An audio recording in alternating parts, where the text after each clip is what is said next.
طلباء کو مشکل الفاظ کے معنی بتائیے، سمجھائیے اور تختہ تحریر پر لکھیے۔ آپ کی آسانی کے لیے چند الفاظ اور ان کے معانی ذیل میں پیش کیے جا رہے ہیں۔ تایا، والد کے بڑے بھائی۔ اچھا، اب یہ الفاظ جو رشتوں کو ظاہر کرتے ہیں، تایا، تائی، چچا، چچی، خالہ، خالو، پھوپھا، پھوپھی وغیرہ وغیرہ وغیرہ۔ مسئلہ یہ ہے کہ ہم نے انگریز کلچر کو فالو کرتے ہوئے بس دو ہی لفظ چن لیے ہیں، انکل اور آنٹی، اور اس کا نتیجہ یہ ہے کہ جو رشتے اتنے سارے ہمارے اپنے کلچر میں موجود ہیں، ان کے لیے جو الفاظ مخصوص ہیں وہ بچے یاد نہیں کرتے، اس لیے کہ وہ استعمال کم ہوتے ہیں۔ اب ہمارا جو اپنا تہذیب و تمدن کا معاملہ ہے، اس میں تو ہر رشتہ الگ سے بولا جاتا ہے۔ تاہم اس لفظ کے حوالے سے میری آپ سے گزارش یہ ہے کہ اردو پڑھاتے ہوئے آپ جب بھی آپ کو موقع ملے، آپ ان رشتوں کو ظاہر کرتے ہوئے الفاظ ضرور بچوں تک پہنچائیں۔ اب تایا ہے تو والد کے بڑے بھائی کو تایا کہتے ہیں، تائی ہے تو تایا کی بیگم تائی ہو گئی۔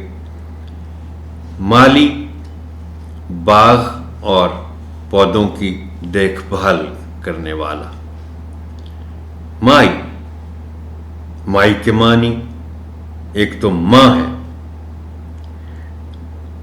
اور آپ کو معلوم ہوگا کہ ہم اردو میں ایک مرکب لفظ استعمال کرتے ہیں اور وہ ہے مائی باپ، یعنی اگر کوئی بزرگ ہے جو سب کی کفالت بھی کر رہا ہے تو ہم اس کو بھی مائی باپ کہتے ہیں۔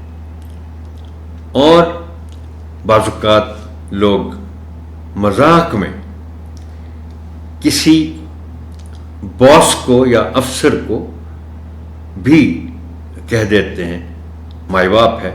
ہو سکتا ہے ٹیچرز آپس میں بات کرتے ہوئے پرنسپل کا جب ذکر کریں تو کسی خاص سیاق و سباق میں کہہ دیں وہ مائی باپ ہیں جی ہمارے، لیکن مائی کیا ایک اور معنی بڑھیا بھی ہے۔ بعض گھروں میں کام کرنے والی کو بھی مائی کہا جاتا ہے۔ موچی، جوتے بنانے یا مرمت کرنے والا۔ نائی، بال کاٹنے والا۔ اب یہ نائی کا لفظ اب استعمال کم ہوتا ہے، اگرچہ دیہات میں اب بھی نائی ہیں اور یہ لفظ بھی استعمال ہوتا ہے، لیکن شہروں میں تو اب ہیئر کٹ، باربر اور سیلون جیسے الفاظ استعمال ہوتے ہیں۔ وطن، ملک، راج دلارے، پیارے۔ قائد، لفظ قائد کے معنی ویسے لیڈر کے ہیں، رہنما کے ہیں، لیکن اس نظم میں قائد کے معنی ہیں قائد اعظم محمد علی جناح رحمۃ اللہ علیہ۔